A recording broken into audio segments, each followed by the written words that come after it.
Bienvenidos a Crímenes Nocturnos.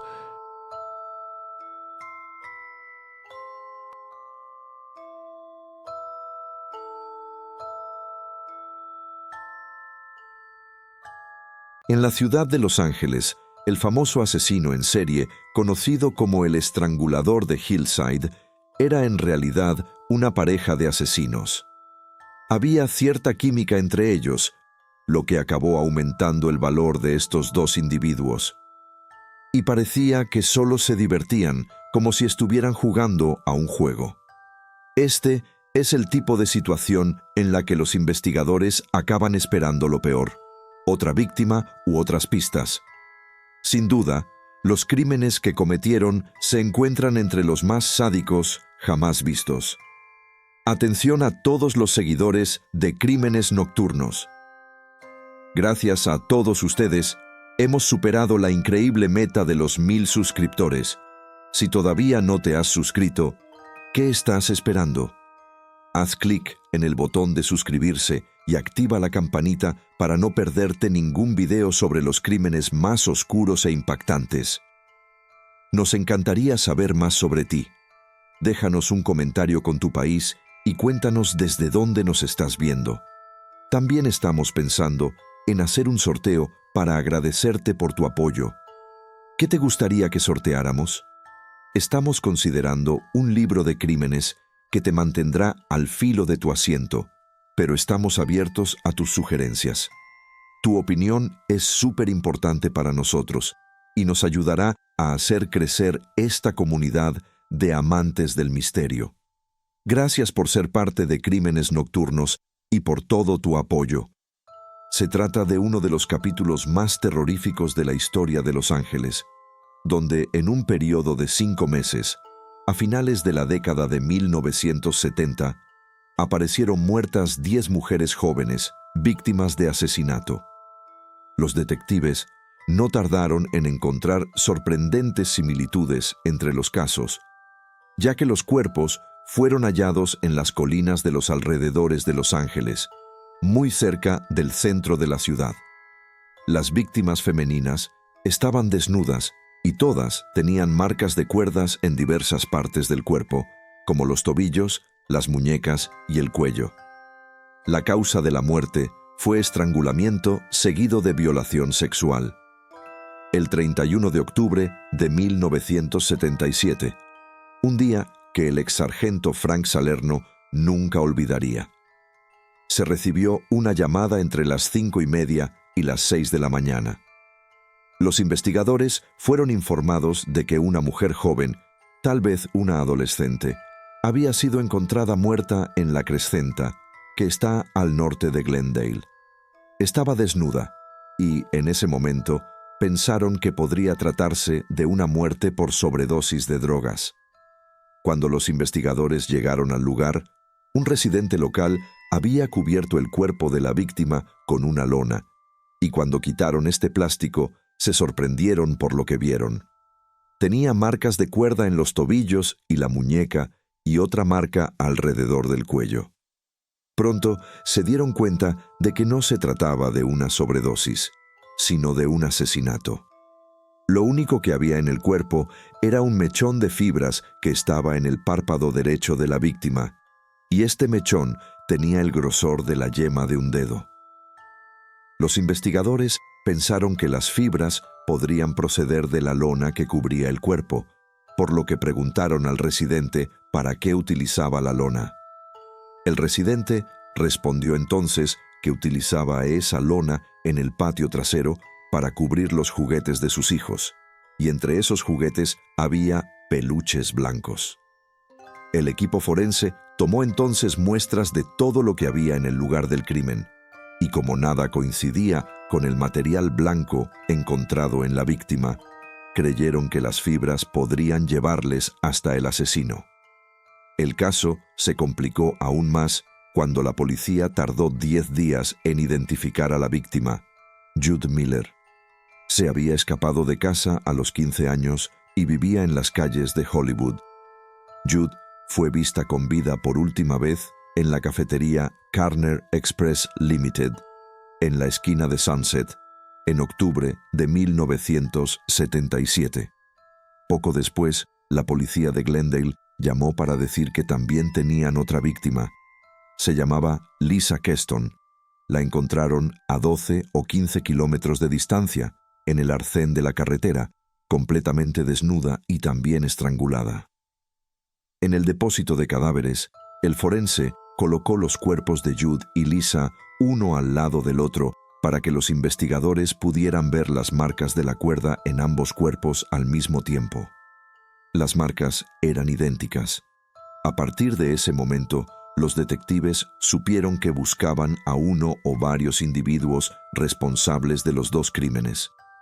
La tensión alcanzó su punto álgido el Día de Acción de Gracias de 1977, cuando se encontraron 5 cadáveres en una semana, incluidas 2 víctimas más jóvenes, Sonja Johnson, de 12 años, y Dolores Cepeda, de 14. Eran amigas y les gustaba ir de compras juntas, y ese día en concreto estaban comprando en Eagle Rock Plaza. La policía cree que fueron abordadas mientras esperaban el autobús, tras lo cual no se las volvió a ver con vida. Fue entonces cuando el caso saltó a la palestra y los medios de comunicación se volvieron locos. El asesino fue bautizado como el estrangulador de Hillside. Uno tras otro, sus cuerpos estrangulados fueron encontrados empujados por varias laderas de Los Ángeles. Los cadáveres seguían apareciendo y la policía no tenía resultados que mostrar, lo que dificultaba mucho el trabajo de los detectives. Y entonces, en el cuerpo de la 6ª víctima, la policía encontró algo inusual. Los investigadores observaron marcas de agujas en su brazo. Al principio, la policía supuso que la víctima era heroinómana, ya que también tenía marcas de agujas en el cuello, y esto apoyaba la teoría de que era adicta. Pero rápidamente cambiaron de opinión cuando identificaron a la víctima y averiguaron quién era. Christina Weckler, de 20 años, estudiante del Centro de Arte y Diseño de Pasadena. Bob Grogan fue a hablar con el padre de Christina, y en palabras del detective, una de las cosas más dolorosas en el mundo del homicidio es escuchar a alguien decir, «Sí, esa es mi hija». El estrangulador de Hillside seguía suelto, solo que esta vez, mientras se deshacía de uno de los cadáveres, acabó siendo localizado por testigos que pudieron dar a la policía una descripción, y esa era la pista que los detectives estaban esperando. Según un vecino que se encontraba en el lugar de los hechos, se trataba de 2 hombres, lo que acabó confirmando la teoría inicial de la policía de que se trataba de 2 delincuentes. Algunas de las zonas donde se abandonaron los cadáveres eran de muy difícil acceso, más aún para un hombre solo cargando con un cuerpo, sin la ayuda de otra persona. A medida que surgían pruebas de que se trataba de más de una persona, parecía que la policía se enfrentaba a 2 asesinos que actuaban en equipo, creando así una cierta química entre estos individuos que acabó aumentando su valentía. Y en el caso de Wagner, esta pareja de asesinos había dejado una pista importante. Ella también tenía quemaduras en las manos y no parecían quemaduras de cigarrillo. Tras los análisis preliminares, los investigadores llegaron a la conclusión de que la pobre chica había sido víctima de torturas y también encontraron una sustancia pegajosa en sus dedos. El residuo pegajoso en sus dedos resultó ser un factor muy importante en este caso en particular, porque había fibras pegadas a esta sustancia en las manos de la víctima, fibras que podrían haber pertenecido a la escena del crimen original. Encontrar el lugar donde alguien fue asesinado siempre genera más información que encontrar el lugar donde se deshicieron de los cadáveres tras la muerte. Cuando la policía empezó a buscar en los lugares donde se encontraron los cadáveres, la ausencia de pruebas era evidente. No había nada que los detectives pudieran utilizar. Sin embargo, también había otro aspecto que confundía a los detectives. No había ningún traumatismo en los cuerpos, aparte de las marcas de las cuerdas. En otras palabras, no había pruebas de que hubieran sido agredidos. Los detectives se dieron cuenta entonces de que, en un principio, el asesino podría haberse acercado a la víctima con una postura de autoridad. Con esto en mente, los investigadores llegaron a investigar a varios agentes de policía de Los Ángeles, y esto acabó asustando aún más a las mujeres. Empezaron a comprar armas y empezaron a tener miedo de ser paradas por agentes de policía en el tráfico, pensando que podrían ser el estrangulador de Hillside. La presión sobre los investigadores era enorme, y la cobertura mediática era intensa. Había mucha presión sobre ellos.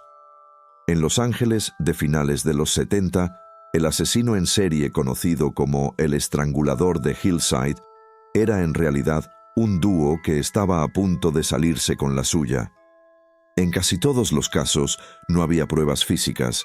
La policía solo tenía los cadáveres y las marcas en los cuerpos. Las víctimas tenían menos de 30 años y eran de todas las clases sociales, desde una estudiante de arte hasta una aspirante a actriz. Los delincuentes buscaban mujeres que pudieran secuestrar rápidamente sin ser vistos y a las que pudieran dominar con facilidad. Los detectives se dieron cuenta de que, en realidad, buscaban una oportunidad más que un tipo concreto de víctima. La novena víctima, Kimberly Diane Martin, era prostituta, y el 13 de diciembre de 1977, uno de los asesinos la llamó desde un teléfono de la biblioteca pública de Hollywood. Cuando contrató el servicio, le pidió que fuera a un piso vacío en el 1950 de Tamarind Avenue, donde la policía cree que fue herida, pero no asesinada. Alguien le había hecho algo en el piso, ya que tenía algún tipo de fractura en el cráneo, un hematoma que indicaba que la habían golpeado. Pero al llevar a cabo el acto contra Kimberly Martin, uno de los asesinos fue descuidado. En el caso Martin, se encontró una huella dactilar en la cabina telefónica desde la que se hizo la llamada al servicio de escolta. Para algunos investigadores, esa huella dactilar debería haber resuelto el caso, porque a través de esa huella, la policía descubrió que el asesino ya había sido fichado.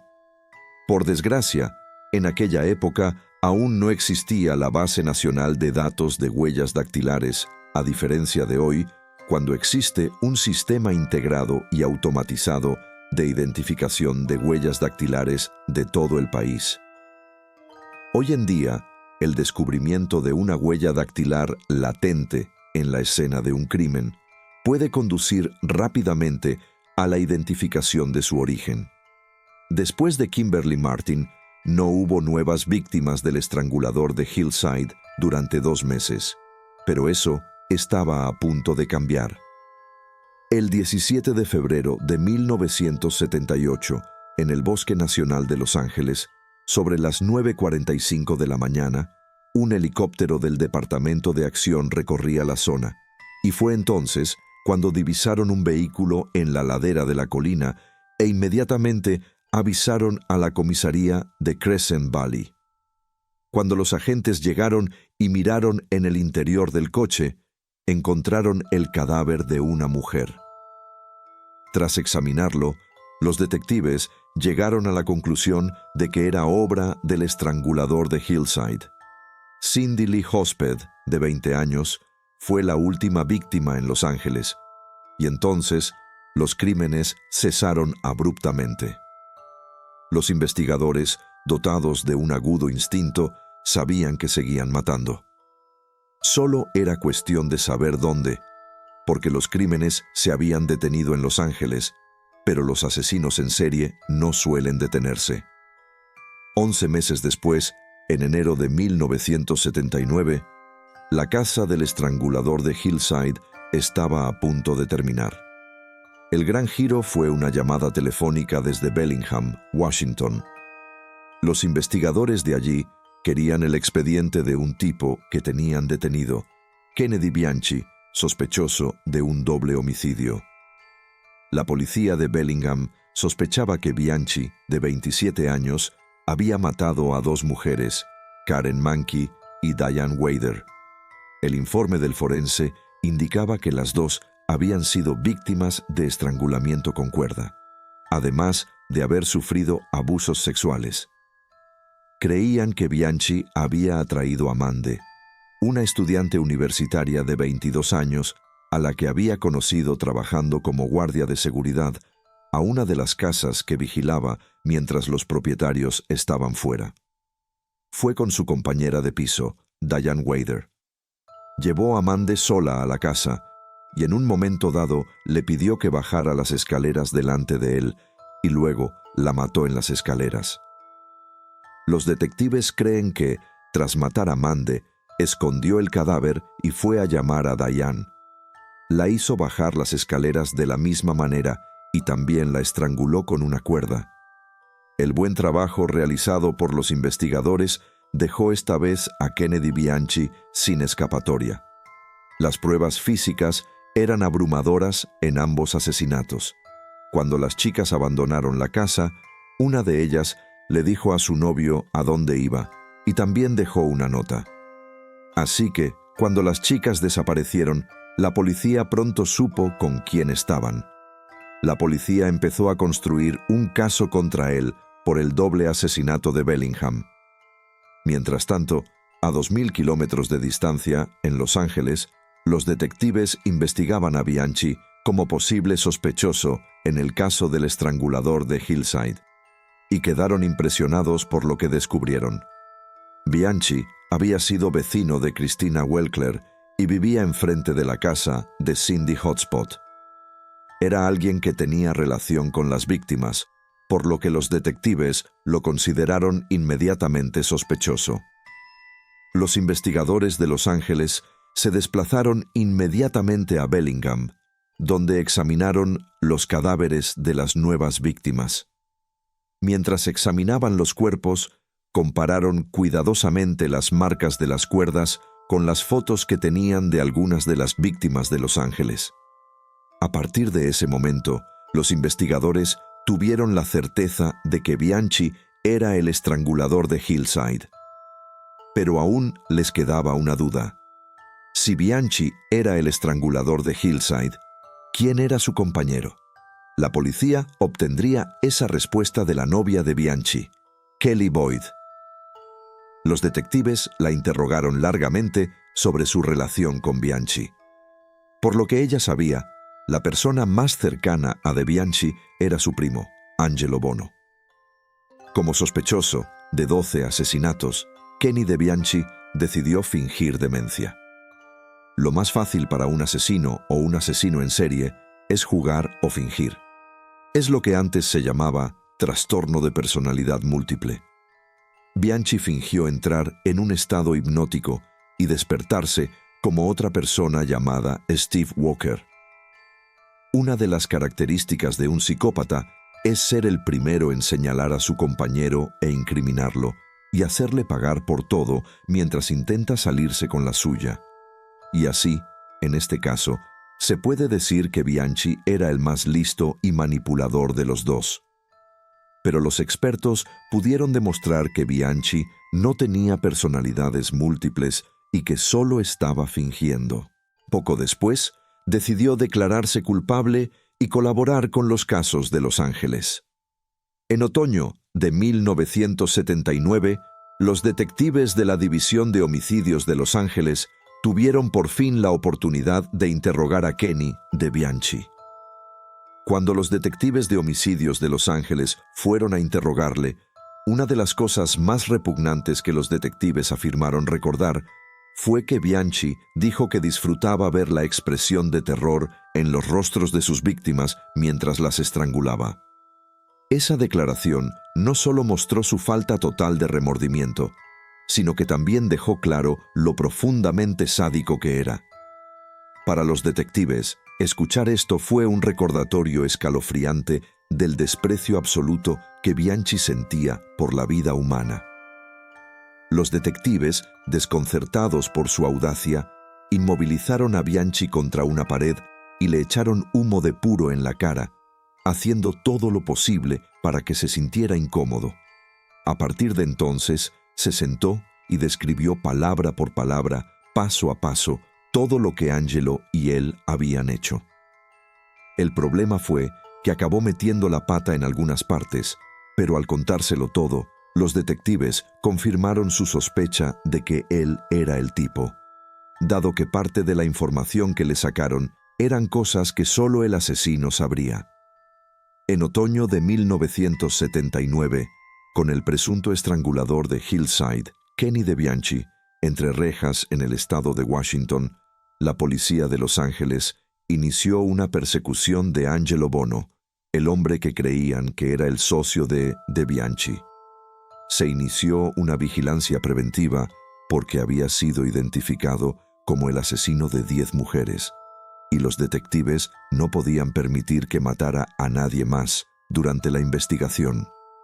Mientras le vigilaban, el detective Grogan realizó varias entrevistas en Glendale, la ciudad natal del sospechoso. Lo que descubrió llevó a los investigadores a creer que Bono podría ser la otra mitad del dúo de asesinos en serie. Grogan habló incluso con el profesor de sexto curso de Bono e hizo todo lo posible por averiguar más cosas sobre él.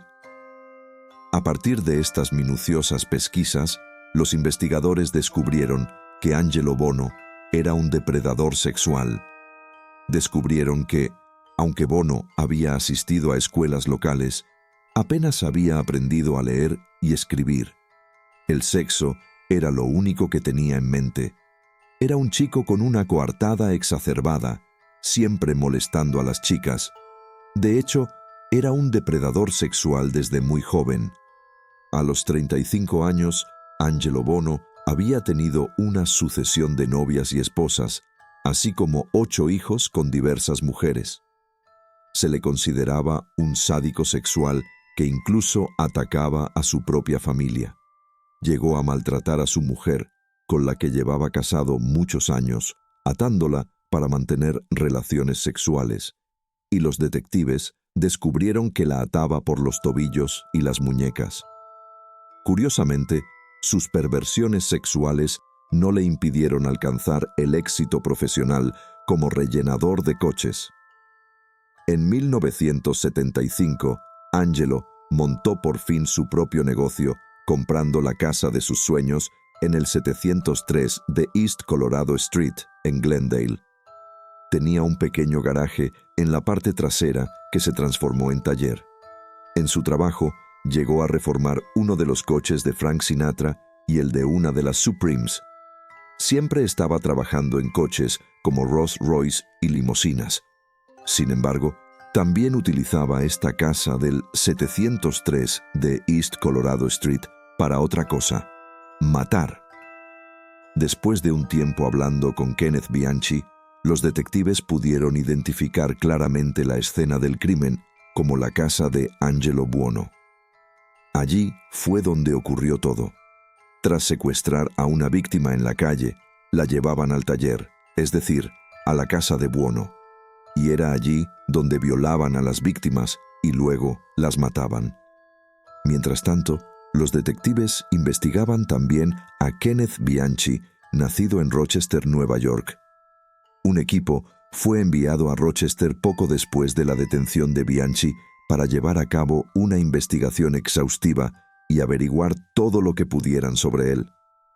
Kenneth Bianchi fue abandonado por su madre, una joven prostituta, poco después de nacer. Entonces, fue adoptado por la tía de Angelo Buono y su marido, Nicholas Bianchi, pero no se lo puso fácil a sus padres adoptivos. Tenía mal carácter y una infancia atormentada. En el colegio tenía fama de no decir la verdad y no parecía encontrar su sitio en un entorno normal. Los investigadores descubrieron que, tras terminar el instituto, Kenneth Bianchi intentó ingresar en la policía. Pero cuando la oficina del sheriff lo rechazó, decidió convertirse en algo parecido a un guardia de seguridad. En un principio, la idea de convertirse en guardia de seguridad o en policía era una forma de hacer frente a sus debilidades, porque pensaba que como policía tendría poder. Y cuando los detectives supieron más sobre él y sus delitos, vieron que eso era importante para él, porque como guardia de seguridad también tenía la oportunidad de cometer robos. Y aunque nunca fue detenido por robo, se vio obligado a cambiar de trabajo con frecuencia. En enero de 1976, Kenneth se mudó con Angelo al 703 de East Colorado Street. Personalmente, no se llevaban muy bien y se peleaban mucho. Pero cuando aparecían mujeres jóvenes en la casa, Bianchi participaba en la actividad. Kenneth consiguió encontrar trabajo en el centro de Los Ángeles en un bufete de abogados inmobiliarios y se mudó de casa de Angelo en julio de 1976. Alquiló un piso a 6 manzanas en el 809 de East Garfield Street. En Navidad empezó a salir con Kelly Boyd, nacida en Bellingham, Washington. Cuando Kelly se quedó embarazada 5 meses después, la pareja se trasladó al 1950 de Tamarind Avenue, en Hollywood. De este modo, estos 2 domicilios desempeñarían un papel importante en la investigación de los crímenes. En el verano de 1977, Kenneth Bianchi y su primo Angelo Buono se habían asociado. Secuestraron a 2 chicas que permanecieron en su casa durante largas temporadas, sufrieron muchos abusos y también fueron prostituidas. De hecho, Bianchi quería convertirse en proxeneta, así que ensayaron esta idea de confiar el uno en el otro y desafiar a la policía sin que les pillaran, y se dieron cuenta de que hacían buena pareja.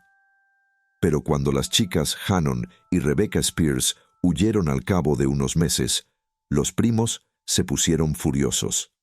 Habían perdido un negocio muy lucrativo, y a partir de entonces hubo aún más hostilidad de la que ya tenían hacia las prostitutas. La noche del 17 de octubre, Buono y Bianchi paseaban por Hollywood Boulevard cuando se acercaron a una prostituta negra de 19 años, Yolanda Washington. La teoría de los detectives es que Buono conducía. Bianchi salió del coche e hizo un gran trabajo fingiendo ser una especie de policía encubierto. Mostró una placa y le dijo a la chica que iba a ser detenida, la esposó y la metió en el coche. Luego tomaron la autopista en dirección norte, y en el asiento trasero Bianchi la mató. Según los detectives, debieron improvisar en ese primer asesinato, pero este primer crimen, en cierto modo, plantó una semilla que pronto germinaría. Y si no les pillaban y tenían esa sensación de poder, excitación y de sentirse más vivos, había muchas posibilidades de que lo volvieran a hacer. Desarrollaron su método con la segunda víctima, Jude Miller, de 15 años. En los siguientes casos, está claro que hubo más planificación. Los detectives creen que se sentaron y discutieron lo que iban a hacer. Tras secuestrar a Jude en la calle, la llevaron a casa de Angelo, donde la ataron por las piernas y las muñecas. Luego, le vendaron los ojos y la pusieron en un sillón mientras decidían lo que iban a hacer con ella. En palabras de Kenneth Bianchi, decidieron por sorteo quién sería el primero y quién el segundo en abusar de ella. En el dormitorio extra de Angelo, abusaron y estrangularon a Jude, perfeccionando el método que utilizarían con sus siguientes víctimas. Los forenses demostraron que el surco en su cuello era el resultado de la estrangulación con una cuerda. También utilizaban bolsas de plástico para inducir la asfixia en sus víctimas. Los detectives llegaron a la conclusión de que la mayor parte de los abusos los llevaba a cabo Buono, mientras que Bianchi se encargaba de todos o casi todos los estrangulamientos. Esto ocurría simultáneamente para que los dos pudieran obtener la satisfacción que deseaban. La tercera víctima, Lisa Kestel, de 21 años, no era prostituta ni vivía en la calle. Era camarera en un restaurante. Con Lisa, los asesinos fueron aún más audaces, ya que la secuestraron cerca de su casa. El 6 de noviembre, la policía encontró su cadáver cerca del club de campo Chevy Chase, en Glendale. A principios de noviembre de 1977, el estrangulador de Hillside, dúo formado por Angelo Buono y Kenneth Bianchi, ya había matado a 3 jóvenes, pero solo era el principio. Tenderían a aumentar la frecuencia, la brutalidad y los riesgos hasta el día en que fueran capturados o asesinados. 2 estudiantes adolescentes, Dolores Cepeda y Sonja Johnson, llevaban desaparecidas casi una semana, cuando el 20 de noviembre se encontraron sus cuerpos en un montón de basura en Elysian Park. Los detectives llegaron a la conclusión de que habían estado cautivas con Buono y Bianchi en casa de Buono durante 3 o 4 días, basándose en el día en que se denunció su desaparición y el día en que se encontraron sus cuerpos. Así que, sin duda, sufrieron mucho a manos de este dúo. Y cuando el sargento y el detective Grogan trataron de interrogar a Bianchi sobre estos crímenes, este guardó silencio. Le molestaba, y era el único tema que no le interesaba abordar. Le daba un poco de vergüenza hablar de las muertes de esas 2 jóvenes. A estas alturas ya se habían encontrado 5 cadáveres, y eran tantos en un periodo de tiempo relativamente corto que parecía un juego o un pasatiempo. Y en casos así, los asesinos tienden a experimentar aún más las sensaciones. El asesinato de Christina Welkler a manos de Bianchi y Buono fue especialmente cruel. Primero, los primos intentaron matarla inyectándole material de limpieza en el cuello.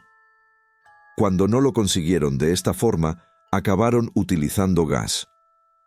Los asesinos que trabajan en pareja desarrollan una especie de interacción macabra, y matar es lo que les mantiene unidos. Los investigadores descubrieron que el 19 de noviembre, Angelo y Kennedy Bianchi secuestraron a Christina en su casa, diciendo que alguien había chocado con su coche que estaba aparcado fuera. Pero a diferencia de las otras víctimas, Christina no era una desconocida para Bianchi. Había sido su vecina en East Garfield Avenue. Se habían visto antes, e incluso había anotado algo sobre él en el diario que llevaba. En el escrito, ella pensaba que él era un impostor.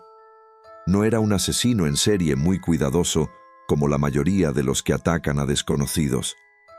La víctima número 7, Jane King, de 28 años, era una completa desconocida. Jane era una aspirante a actriz y una chica muy guapa.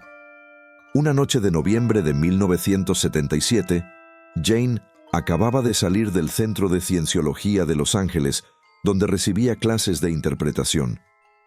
Mientras conducían hacia el este por Franklin Street, los detectives descubrieron que los primos habían introducido a Jane en su coche y la habían llevado a casa de Angelo. Allí abusaron de ella y la estrangularon. En ese momento era el 7º asesinato sin resolver. Y, según los detectives, en este tipo de situaciones esperas lo peor, otra víctima o nuevas pistas.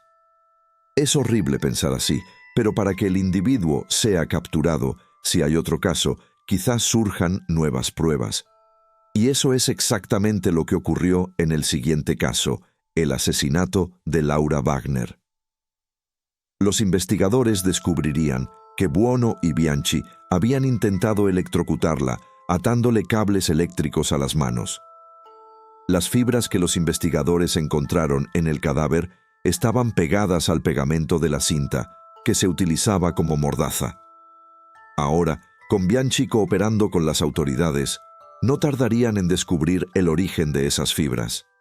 Y aunque hablaba, Kenneth Bianchi seguía sin contar toda la historia. Nunca dio información específica que aclarara cuál fue el primer, segundo o tercer paso de los asesinos. Nada que fuera específico, que dijera exactamente quién lo hizo y cómo. Pero en el caso del 9º asesinato, los detectives encontraron otro vínculo entre Bianchi y la víctima. había vivido en la avenida Tamarind, lo que le relacionaba con el caso Martin. Kimberly Gianni Martin era una prostituta a la que Bianchi y Buono habían atraído a un piso vacío de la primera planta del número 1950 de la avenida Tamarind. Y este era el mismo edificio donde Bianchi vivía con su novia Kelly Boyd. Y también había una huella dactilar en la cabina telefónica de la biblioteca pública, de donde había salido la llamada que condujo a Kimberly Martin a ese edificio. Y la huella era efectivamente la de Bianchi, lo que se confirmó más tarde por comparación.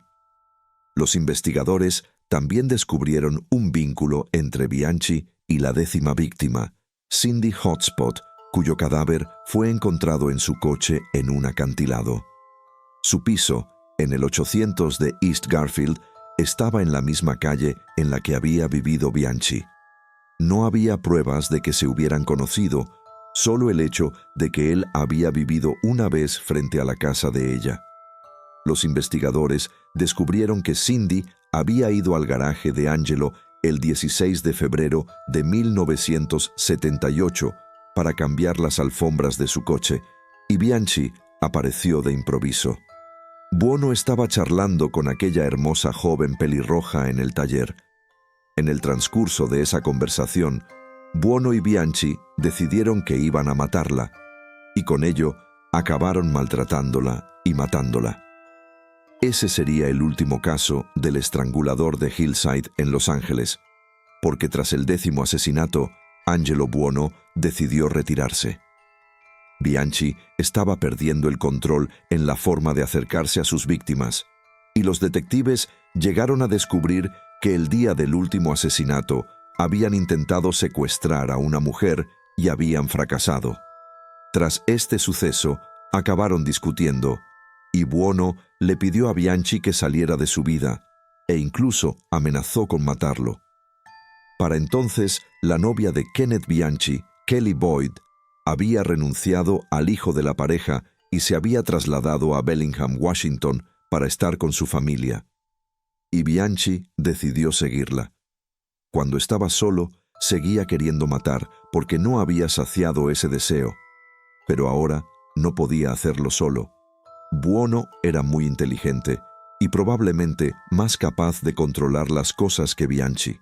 Después de todo, Kenneth cometió un doble asesinato en Bellingham y fue capturado casi de inmediato. Para evitar la pena de muerte, en octubre de 1979, Kenneth Bianchi, el estrangulador de Hillside, se declaró culpable del doble asesinato en Bellingham, Washington, y de 5 de los 10 asesinatos en Los Ángeles. Los detectives llegaron a ver remordimientos en Kenneth Bianchi. Le encantaba llorar, pero en cuanto abandonaba la sala del tribunal, empezaba a reír y a hacer bromas. Era puro fingimiento. Fingía remordimiento porque los psicópatas son capaces de mirar a su alrededor, reconocer la emoción adecuada e imitarla. Y como parte de su trato, Kenneth Bianchi prometió testificar contra su primo, Angelo Buono, y durante varios meses, la policía de Los Ángeles mantuvo a Buono bajo vigilancia en Glendale. Ahora, en octubre de 1979, por fin había llegado el momento de hacerle una visita. Así que el detective Grogan y otro investigador fueron al garaje. Los detectives hablaron con él para tomarle declaración y enseñarle fotos de las víctimas. Y su reacción fue: sí, vi su foto en el periódico. Era como si los detectives le estuvieran enseñando fotos de jugadores de béisbol, manteniendo una frialdad absurda. Los investigadores tenían una orden de registro para el 703 de la calle Colorado, que era la casa y el taller de Angelo. La casa y el taller estaban bien cuidados y estaban tan limpios que cuando los detectives buscaron huellas dactilares, no encontraron ninguna. Ni las de Angelo Buono ni las de nadie, lo cual es inusual. Pero en 1979, aunque no había huellas dactilares en la casa de Angelo, ni suyas ni de otras víctimas, se encontraron otras pruebas que lo relacionaban con los crímenes. Y fue entonces cuando las fibras cobraron gran importancia. Se colocó a las víctimas en un sillón del salón y se encontraron varias fibras entre el asiento y el respaldo, que coincidían con las encontradas en la palma de la mano de Laura Wagner. Es más, las fibras encontradas en el párpado derecho de Jude Miller coincidían con el material utilizado para el relleno por Angelo. Los detectives incluso descubrieron por qué esas fibras estaban en el ojo de la víctima. Utilizaba ese material como venda. El 19 de octubre, la policía detuvo a Angelo Buono y fue acusado de 10 cargos de asesinato en primer grado. Su juicio comenzó el 16 de noviembre de 1981 y duró 2 años y 2 días. Fue uno de los juicios por asesinato más largos de la historia de Estados Unidos. Era como si se estuvieran juzgando 10 casos de asesinato diferentes, un juicio tras otro. Y luego estaba Kenneth Bianchi, que debió de ser el testigo más interrogado de toda la jurisprudencia estadounidense. Y Bianchi aún tenía algunas cartas en la manga cuando el fiscal Michael Nash comenzó su interrogatorio. El fiscal le preguntó si había cometido los asesinatos, y la primera respuesta que dio fue, «No lo sé». Sin embargo, a lo largo del interrogatorio, habló a menudo sin darse cuenta. Cuando declaraba, acababa diciendo, «Hicimos esto, hicimos lo otro», dando a entender que participaba directamente con Angelo. A lo largo de los 6 meses que Bianchi pasó en la galería, Angelo y él apenas intercambiaron miradas. Buono se quedaba sentado mirando a la nada. Angelo parecía incapaz de mostrar ninguna emoción. Incluso fue descrito por un periodista como prácticamente un reptil. Desde el principio, Angelo Buono insistió en que era inocente y que su primo, Kenneth Bianchi, era el verdadero asesino. Incluso dijo que Kenneth había hecho un trato para culparle y salir impune, pero el jurado no le creyó. Angelo Buono fue condenado por 9 de los 10 asesinatos. El único delito del que fue absuelto fue el primero.